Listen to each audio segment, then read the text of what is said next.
4년 정도 되는데 처음 설교를 하는 것 같습니다.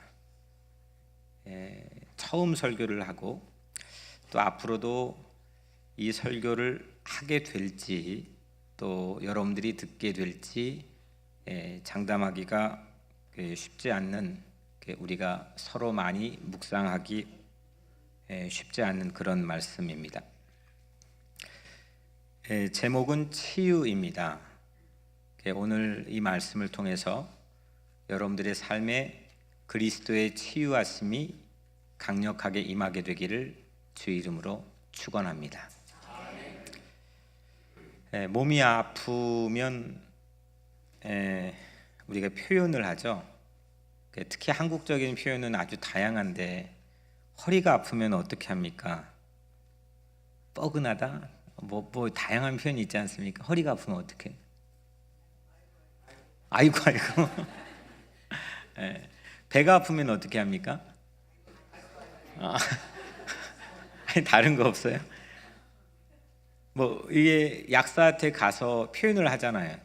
난 지금 여기 배가 아픈데 어떻게 아프다. 어떻게 해요? 함선호 집사님? 쑤신다. 배가 쑤신다. 하여튼 당장 지금 언뜻 생각은 나지 않지만 이 한국 사람들은 이렇게 아픈 거를 다양하게 표현을 하는 것 같습니다. 제가 이렇게 말씀드리는 건 여러분들 영혼도 아플까요? 다 고개를 끄덕이시는데, 그럼 영혼이 아프면 여러분들은 어떻게 표현합니까? 아이고. 주여? 주여. 영혼이 아파 보는 경험들을 여러분들 다 가지고 계실 겁니다. 그냥 마음, 이게 아니라 내 영이 아픈 거. 그게 실질적으로 여러분들에는 어떻게 감각적으로 느껴지고 또 그 아픈 그 감각을 어떤 방법으로 고백하는지 저는 잘 알지 못하겠지만, 분명히 우리 기독교인들은 영이 있다는 걸 믿고 있고, 영도 아프고 병에 걸릴 수 있다는 건 알고 있습니다. 근데 이 영혼도 육체만큼 병에 걸리기가 매우 쉬운데, 몸이 아프면 그 고통 자체가 우리를 병원으로 인도합니다. 병원을 찾게 만들죠. 신속한 조치를 받게 합니다. 그런데 신앙생활이 병들면, 우리의 영이 병들면, 심장이나 위장에 생긴 병을 발견하는 것보다 훨씬 더 어렵습니다. 그렇죠? 내 영이 병들면 이게 무슨 병이지? 심장은 심장이 아프다, 위장이 아프면 배가 아프다, 이런 어떤 그 심틈이 있는데, 그래서 발견하잖아요. 그런데 이 영이 아프면 이게 조기 발견이 매우 쉽지 않은 것 같습니다. 이게 관건인데, 왜 그러느냐? 이 몸보다도 훨씬 영이 덜 관심을 갖기 때문입니다. 왜 관심을 덜 받느냐? 왜 그럴까요? 안 보이니까. 몸보다 영혼은 이렇게 완전히 잘 보이지 않기 때문에, 몸도 이게 외부적으로 드러나 보이는 곳은 내가 아프면 심틈이 있으면 바로 병원 갑니다. 약을 바로 삽니다. 몸 안에 있는 게 어떻게 어느 정도 지속되고 있는지 보이지 않기 때문에 관심을 덜 받고 화근이 되는 경우가 많죠. 근데 이 몸 안에 있는 것보다 훨씬 더 이 영은 아예 안 보이기 때문에 관심을 덜 받게 되고, 그리고 내 안에 지속되고 있는, 잠복해 있는 바이러스나 아니면 병이나 내 영혼의 아픔을 조기에 발견하는 게 매우 어렵다는 사실입니다. 그런데 이 몸의 질병보다, 다들 지금 몸의 질병 때문에 그게 우리 삶에 먹고 사는 문제와 가장 큰 문제 아닙니까? 이 몸의 질병보다 이 영혼의 질병의 영향력이 훨씬 더 파괴적입니다. 근데 그걸 우리가 진단하거나 아니면 어떤 사례를 가지고 우리가 찾아보거나 아니면 경각심을 갖거나 그럴 기회가 우리에게는 사실 많지 않습니다. 교회를 오래 다닌 사람들도 마찬가지입니다. 동일합니다. 이게 깨어있지 못하면, 내가 그거 감각을 갖고 있지 못하면 이 영혼을 손질하고 돌보는 게 매우 쉽지 않습니다. 이 영에 침투한 내 영혼에 침투한 또 침투했을 수도 있는 치명적이고 위험한 바이러스가 오랫동안 잠복한 능력이 매우 탁월합니다. 오늘 4절 말씀에 이런 말씀이 있습니다. 이는 가만히 들어온 사람 몇이 있습니다. 가만히 들어온 사람 몇이 있다. 가만히 몰래 숨어 잠입한 바이러스가 있다는 겁니다. 겉으로는 멀쩡한데, 겉으로는 경건해 보이는데 신앙 공동체나 한 개인의 영혼 안에서 이렇게 잠복해 있는 암세포와 같은 영적인 바이러스가 분명히 존재한다는 겁니다. 오늘 유다서의 청진기를 대보니까 그 가만히 들어온 몇 사람에게 두 가지 심틈이 일어납니다.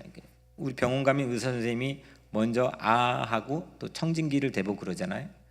유다서, 이 유다가 예수님 동생인데 가룟 유다가 아니에요. 그 가룟 유다인 줄 알아가지고 이 책을 안 읽더라고요. 예수님이 이복 동생인데 이 유다의 이 영감을 빌려서 청진기를 대보니까 두 가지 심틈이 있습니다. 이게 4절에 나와 있는 내용인데, 첫 번째로는 하나님의 은혜를 방탕한 것으로 바꿉니다. 은혜를 방탕한 것으로 바꾸고, 두 번째는 예수 그리스도를 부인합니다. 한번 물어볼게요. 은혜가 좋은 겁니까? 나쁜 겁니까? 예수 안 믿는 사람도 은혜는 좋은 거죠. 우선 교회가 마음에 들고 안 들고 떠나서 예수 그리스도가 좋은 분입니까? 아주 나쁜 분입니까? 네, 좋은 분이죠.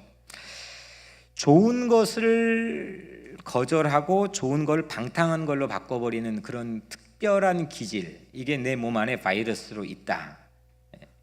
나는 예수 그리스도를 막 믿지 않고 입으로 부인한다, 이런 게 아니고 좋은 것을 받아들이고 좋은 것이 활력 있게 움직이는 능력 자체가 마비되어 면역력이 현격하게 낮춰져 버리는 것, 이게 영혼의 질병입니다. 몰래 잠입해서 좋은 기운을 다 막아버리는 거죠. 좋은 세포를 죽일 바이러스가 활동하면, 왕성하게 활동하면 그 아픈 거예요? 건강한 거예요? 아니, 좋은 세포를 마구 자꾸 죽이는 바이러스가 내 안에 막 왕성하게 움직이면 그거는 건강한 겁니까? 아픈 겁니까? 그 아픈 거죠. 가끔씩 확인을 해야 여러분들이 이렇게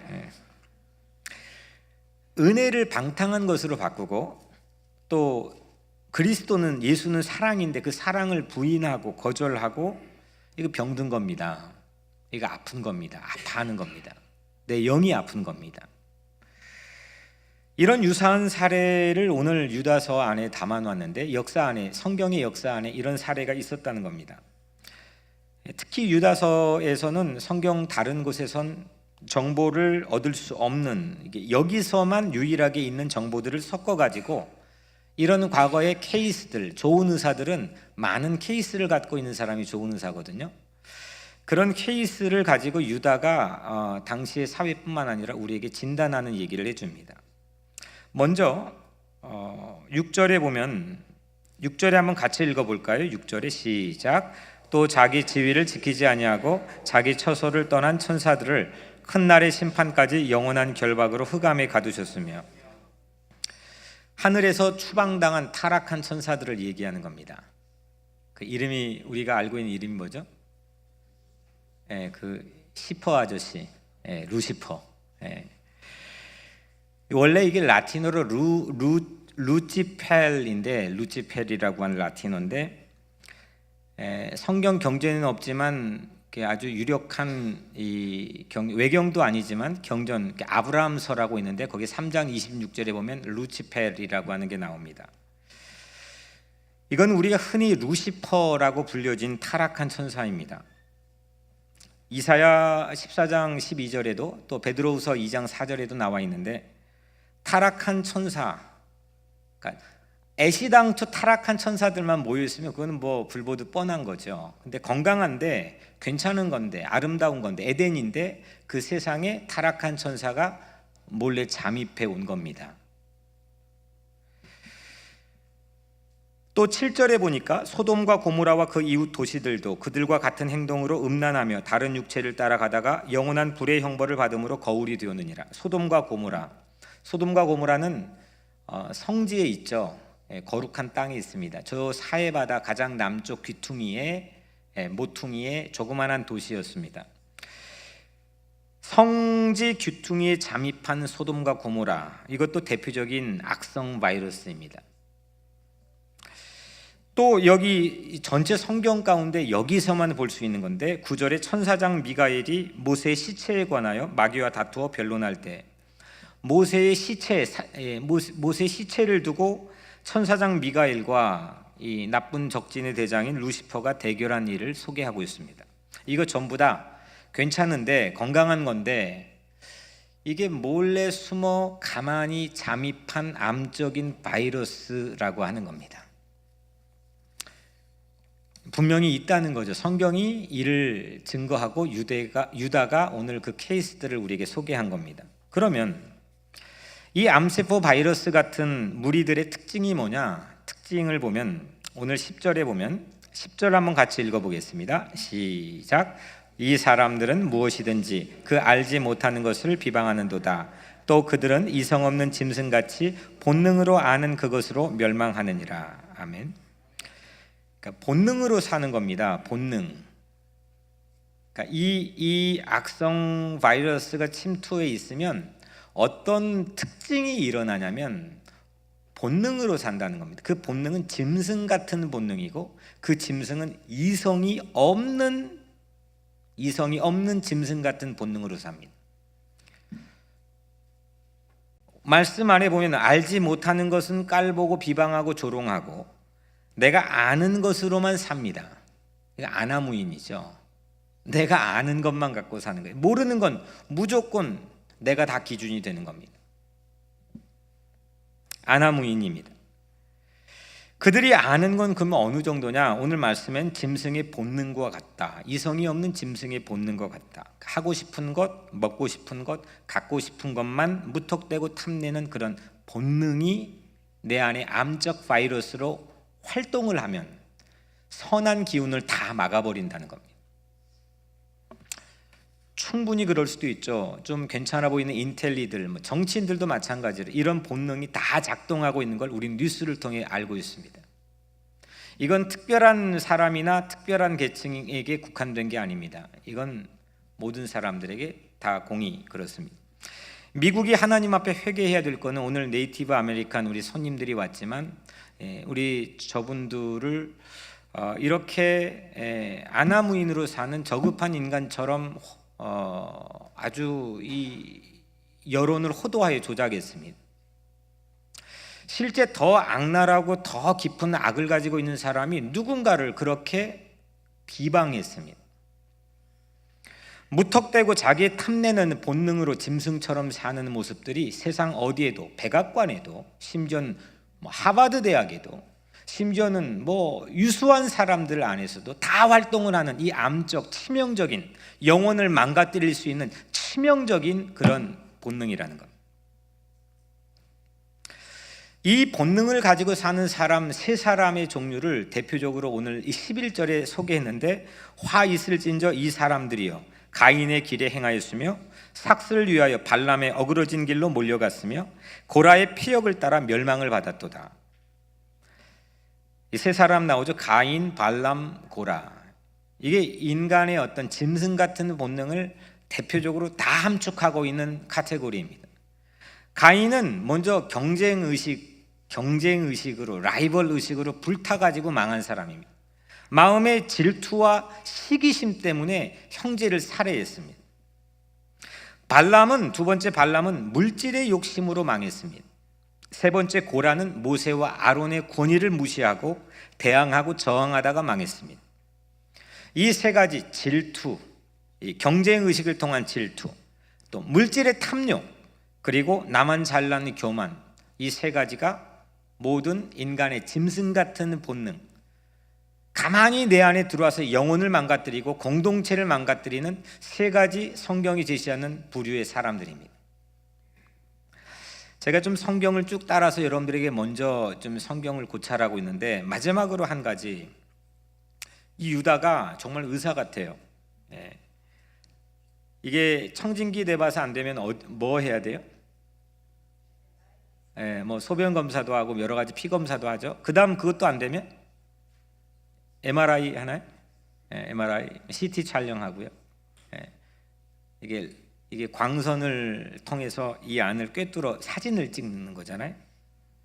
유다가 CT로 촬영을 한 겁니다. 영혼 속에 또 이 영적인 공동체, 신앙 공동체 안에 이 바이러스가 침투하면 어떤 모습인지 이 필름을 기가 막히게 6가지로 찍어가지고 우리에게 오늘 보여주는데, 그 말씀이 12절 13절이니까 한번 같이 읽어보죠. 12절 13절 시작. 그들은 기탄 없이 너희와 함께 먹으니 너희의 애찬의 암초요 자기 몸만 기르는 목자요 바람에 불려가는 물 없는 구름이요 죽고 또 죽어 뿌리까지 뽑힌 열매 없는 가을나무요 자기 수체의 거품을 뿜는 바다의 거친 물결이요 영원히 예비된 캄캄한 흑암으로 돌아갈 유리하는 별들이라. 6가지입니다. 이 6가지 CT 촬영을 통해서 보여진 이 영혼이 고장나고 망가져 병든 이 필름들을 우리가 잘 보는 유익이 뭐냐, 이걸 보면 그 다음에 내가 이걸 가만히 있으면 안 되겠구나, 나 가만히 있으면 죽는 거구나, 나 빨리 치유해야 되겠구나, 이 경각심을 이 필름이 우리에게 제공해 줍니다. 이 필름을 안 보면 자신만만합니다. 괜찮다 생각합니다. 그냥 살아갑니다. 치유의 필요성 자체를 느끼지 못합니다.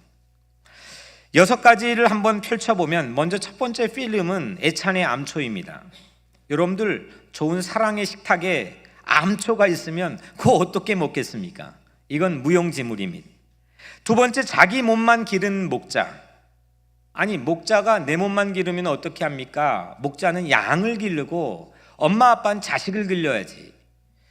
전혀 가정이 어떻게 되든 내 몸만 신경 쓰거나 아니면 양이 어떻게 되든 내 몸만 신경 쓰는 목사라고 한다면 그건 불을 보듯 뻔한 거 아니겠습니까? 세 번째, 바람에 불려가는 물 없는 구름. 바람에 불려가는, 바람을 이기지 못하는 물이 없는 구름. 구름의 기능이 전혀 없습니다. 그 안에 수증기 활동이 전혀 없습니다. 그냥 바람을 이기지 못하고 바람이 부는 대로 있다가 없어져 버리면 이 무용지물입니다. 필요 없는 겁니다. 네 번째로, 죽고 또 죽어 뿌리까지 뽑힌 열매 없는 가을나무. 뿌리채 뽑힌 늦가을나무입니다. 아무 필요 없는 거죠. 쓸데기 없는 겁니다. 다섯 번째, 수치의 거품을 뿜는 바다의 거친 물결. 여섯 번째, 영원히 예비된 캄캄한 흑암으로 돌아갈 유리하는 별들. 우주에서 길을 잃고 짙은 어둠에서 방황하며 유리하는 별들처럼 우리 각자의 삶이, 내 영혼이 그럴 수 있다는 겁니다. 이것이 몰래 가만히 들어온 몇 사람으로 이루어진 멸망과 파국을 초래할 수 있는 필름들입니다. 이런 진단서가 남의 얘기만 됩니까?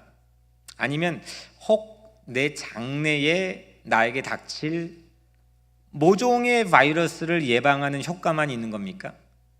지금 여러분들과는 관계없는 진단서입니까? 지금 우리와는 관계없는 진단서입니까? 내가 살고 있는 도시나 가정과는 전혀 딴 세상의 이야기입니까? 진단서가 없어 치료가 시작되지 못합니다. 진단서가 있어야 약도 먹고 진단서가 있어야 수술도 하는 겁니다.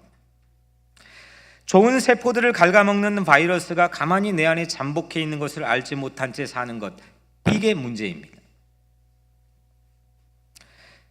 비무장지대를 걸으며 기도했습니다. 저희 50명의 청소년들과 기도했습니다. 우리 교회가 함께 했습니다. 이게 뭐냐? 이거는 폼 잡고 뭔가 이게 뭐 그래 보려고 하는 게 아니라 그 뙤약볕 폭염 속에 무슨 폼 잡을 게 있겠습니까? 이건 70년 분단병을 직시하자는 겁니다. 분단이 얼마나 치명적이고 위험한 바이러스인지를 한국 교회는 깨닫지를 못하고 있습니다.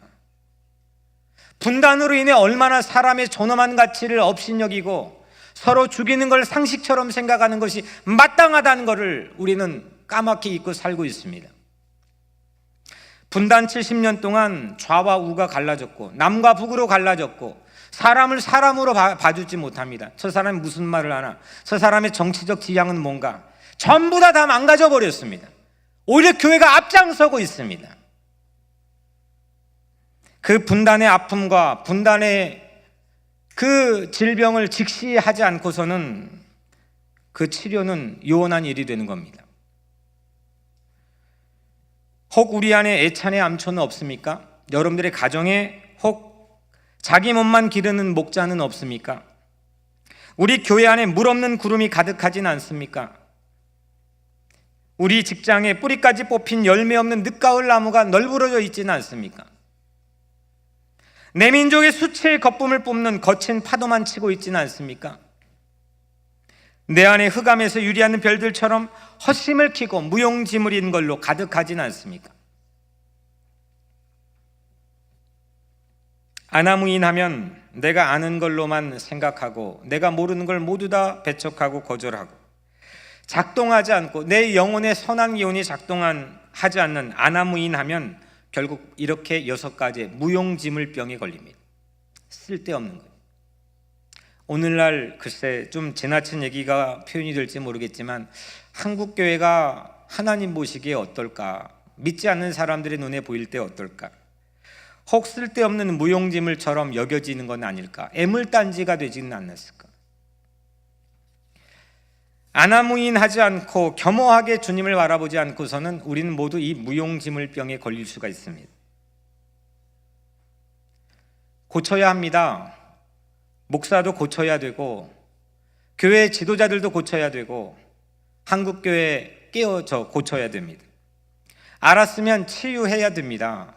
사람은 다 연약해서 넘어지기 쉽습니다. 병에 걸리기 쉽고 누구나 바이러스가 침투할 수 있습니다. 하지만 치유하지 않으면, 고치지 않으면 죽게 됩니다.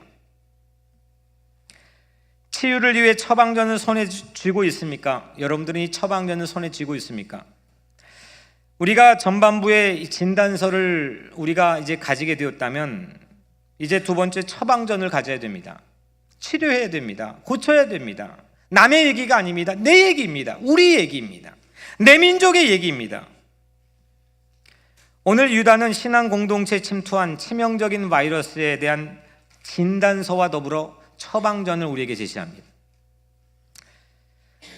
먼저 처방전들을 하나하나씩 보겠습니다. 3절에 보니까 성도에게 단번에 주신 믿음의 도를 위하여 힘써 싸우라는 편지로 너희를 권하여야 할 필요를 느꼈노니, 유다가 갑자기 원래 3절에 보면 일반적인 믿음에 관하여 너희에게 편지하려고 했는데 내가 갑자기 성도에게 단번에 주신 믿음의 도를 위하여 힘써 싸우라는 편지로 너희를 권하여야 할 필요를 새롭게 느꼈다는 겁니다. 일반적인 구원론 가지고 얘기해서 지금 이 시급한 때 안 되겠다는 겁니다. 다 죽게 생겼다는 겁니다. 믿음의 도를 위하여 이 바이러스, 악성 바이러스에 대항하여 면역력을 키우고 저항력을 키우게 힘써 모든 힘을 모아 싸우라는 겁니다. 오늘 사랑하는 여러분, 믿음을 위해 힘써 싸우라는 건 영혼의 면역력을 회복해 치유하라는 겁니다. 여러분들 모두 다 치유하시기를 축복합니다.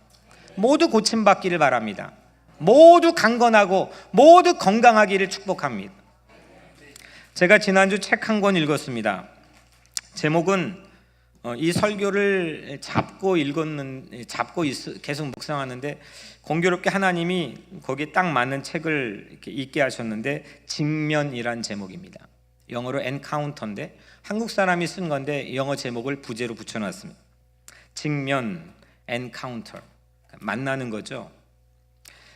저자는 낮은 울타리 대표인 신상원 대표가 쓴 책입니다. 참 좋았습니다. 그 책의 내용은 직면은 의사이신 하나님 앞에 나가 서야 한다는 겁니다. 의사를 만나기 전까지는 계속 아픕니다. 아무리 환자끼리 아픔을 나눠봐야 그걸 동병상련일 뿐입니다. 요즘 이 현대에서 목회에서 가장 좀 유행하는 게 상담학 심리학인데 이게 하나님과 우리 사이에 끼어 있는 것들이 많이 있습니다.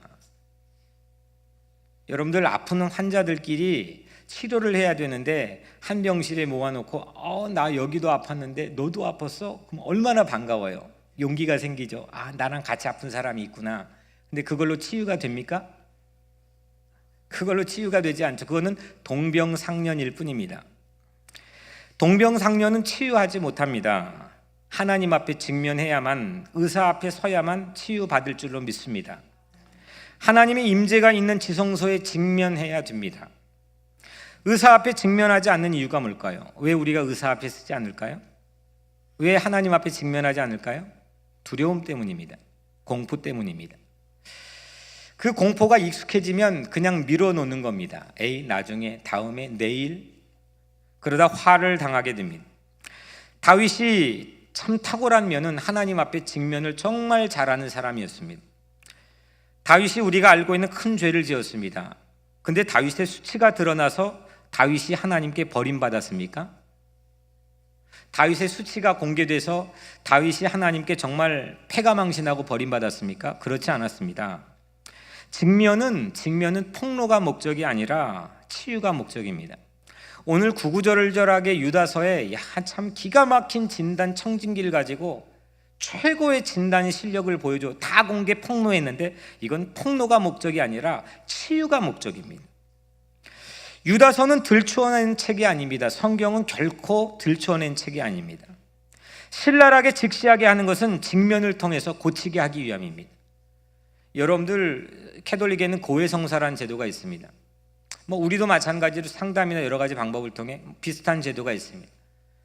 근데 이거는 우리가 들추어내서 그 사람 뒷담화를 해가지고 더 큰 화를 만들게 하기 위한 인간의 연약함에 기대지 게 아닙니다. 이거는 직시를 통해서 직면의 치유를 경험하자는 겁니다. 유다도 오늘 직면을 치유 처방전으로 제시했습니다. 오늘 이제 최고의 하이라이트 말씀, 이제 하이라이트로 올라가는데 그 치유 처방전에 직접적으로 관련된 말씀을 우리 함께 읽어보겠습니다. 20절, 21절입니다. 같이 읽겠습니다. 시작. 사랑하는 자들아, 너희는 너희의 지극히 거룩한 믿음 위에 자신을 세우며 성령으로 기도하며 하나님의 사랑 안에서 자신을 지키며 영생에 이르도록 우리 주 예수 그리스도의 긍휼을 기다리라. 아멘. 이게 처방전입니다. 이걸 딱 더 짧게 아주 요약해서 한 문장으로 만들어 본다면 마지막 문장, 예수 그리스도의 긍휼을 기다리라입니다. 예수 그리스도의 긍휼 앞에 직면하는 것, 이것만이 치유의 길입니다. 세상은 다 우리 들춰내가지고 더 고장냅니다. 만져가지고 하는 것 같지만 더 망가뜨려 놓습니다. 수리할 능력이 없습니다. 나도 나를 수리하지 못합니다. 하지만 그리스도의 긍휼은 우리를 고쳐주시는 능력이 있는 줄로 믿습니다. 히브리서 4장 16절, 우리는 긍휼하심을 받고 때를 따라 어떻게 해요? 돕는 은혜를 얻기 위하여 은혜의 보좌 앞에 담대히 나아가니라. 긍휼하심을 받고 때를 따라 또 돕는 은혜를 받기 위해서 우리는 은혜의 보좌 앞에, 긍휼의 보좌 앞에 담대히 나가는 것, 이게 고침을 받는 유일무이한 길이라는 겁니다. 긍휼은 보혈입니다. 보혈의 능력, 그리스도의 십자가의 피입니다. 루시퍼는 긍휼을 거절한 마귀입니다. 본래는 천상에 있었습니다. 그런데 타락해 쫓겨났습니다. 왜냐? 긍휼을 거절했습니다. 소돔과 고모라, 한마디로 하면 긍휼을 거절한 도시입니다. 가인, 발람, 고라 셋 다 모두 긍휼 앞에 설 능력이 없는 사람들이었습니다. 죄에서 자유를 얻게 함은 오직 보혈의 능력입니다. 시험을 이기고 승리하게 하시는 것도 보혈의 능력인 줄로 믿습니다. 육체의 정욕을 이겨 우리를 치유하게 하신 유일한 힘 또한 보혈의 능력입니다. 눈보다 더이게 밝히는 것, 오직 보혈의 능력인 줄로 믿습니다. 한번 같이 불러볼까요? 죄에서 자유를 얻게 함은 보혈의 능력, 주의 보혈, 시험을 이기고 승리되니 참 놀라운 능력이로다. 주의 보혈 능력이 또다. 주의 피 믿으오.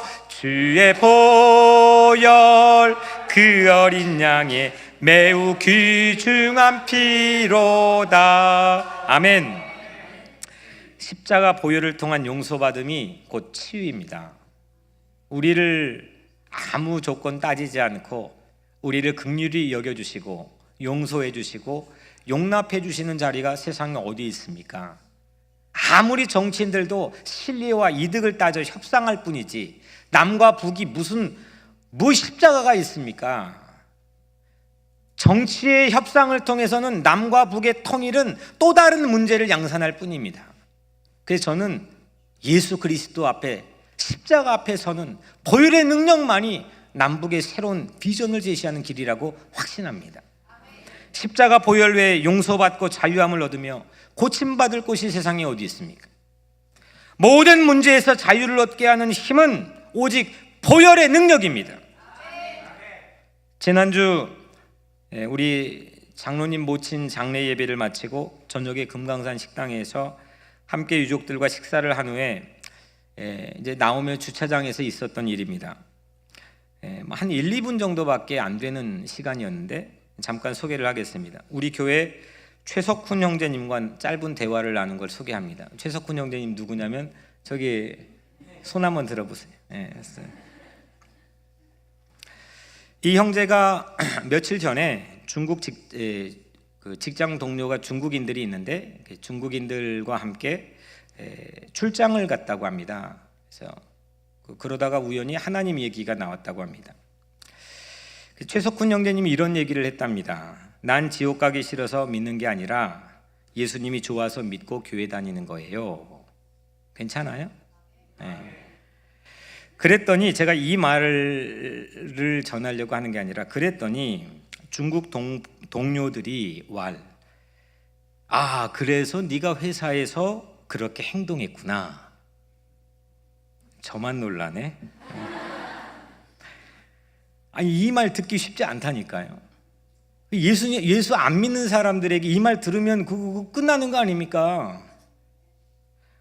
그래서 네가 회사에서 그렇게 행동했구나. 제가 이 일전에 저에게 가끔씩 기도 제목과 상담을 기도 제목도 어려운 점들을 이제 메시지로 보내줘서 제가 대충 짐작하거든요. 이 직장 맨하탄 직장에서 괴롭히는 사람들도 있었고요. 그리고 또 괜한 억울한 일을 당하게 하는 일도 있었고요. 근데 이 친구가 이 중국 동료들이 한 말은 네가 그 예수 믿어서 그렇게 다르게 행동했구나 라고 하는 거예요.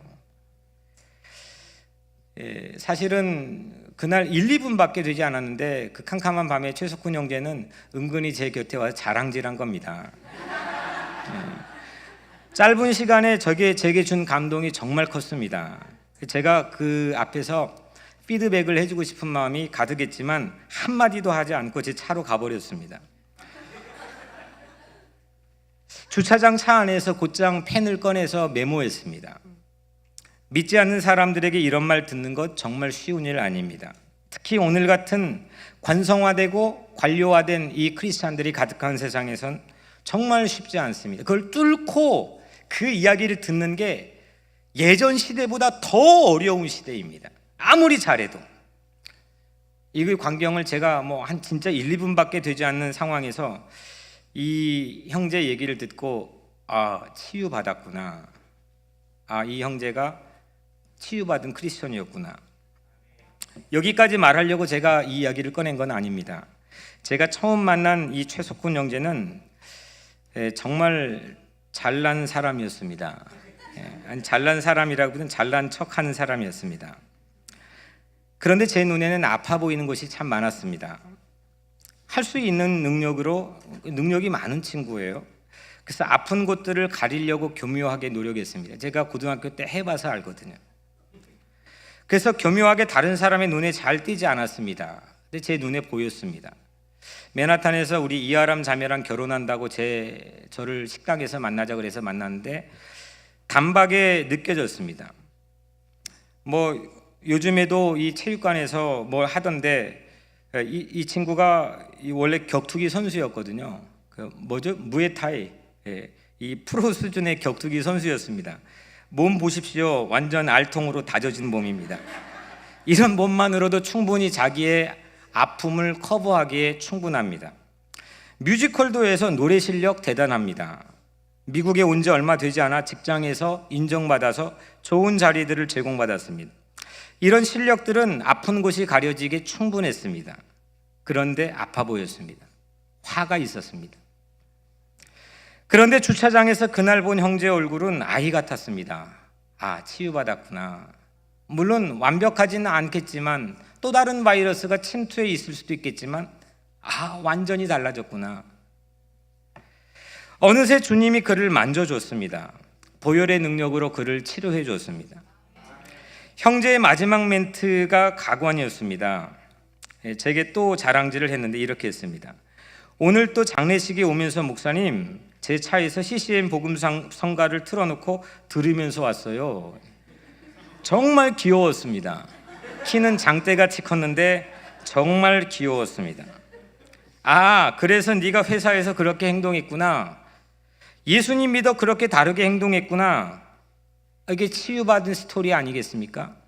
오늘 여러분들의 삶에서 이런 꿈과 비전, 새로운 각오와 다짐들이 있기를 주의 이름으로 축원합니다. 저 친구 예수 안 믿었습니다. 저 친구 교회에 안 다녔습니다. 얼핏 보기엔 앤티 크리스천의 전형적인 모습이었습니다. 그런데 그가 예수 믿고 치유받았습니다. 주님의 보혈에 피 묻은 손으로 그를 만져줬기 때문입니다. 직면 책에서 이런 글귀가 있었습니다. 그대로 제가 발췌해 옮겨보자면, 일반 병원에서도 수술 후에는 바늘 자국이 남듯이 그리스도 회복 사역 이후에도 수술 자국은 남습니다. 그 자국을 우리는 은혜라고 부릅니다. 은혜라는 것은 하나님을 떠나는 것이 죄였음을 아는 것입니다. 우리가 하나님을 떠나 있을 때도 긍휼의 하나님은 우리를 버리지 않으셨다는 게 은혜입니다. 여러분, 육신이 수술을 해도 수술 자국이 남지만 영혼이 수술을 해도 수술 자국이 남습니다. 그 수술 자국은 은혜입니다.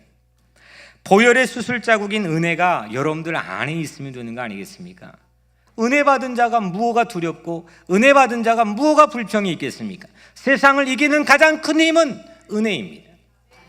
은혜 받은 자, 부모의 은혜를 받은 자, 그걸 깨닫는 자는 효자가 될 뿐만 아니라 세상에 나가 당당합니다. 불효자가 세상에 많기 때문에 두려움과 공포에 사로잡혀 있는 사람들이 정말 많이 있는 겁니다. 하나님의 은혜를 아는 자, 세상에 강하고 담대하게 살아갈 수가 있습니다.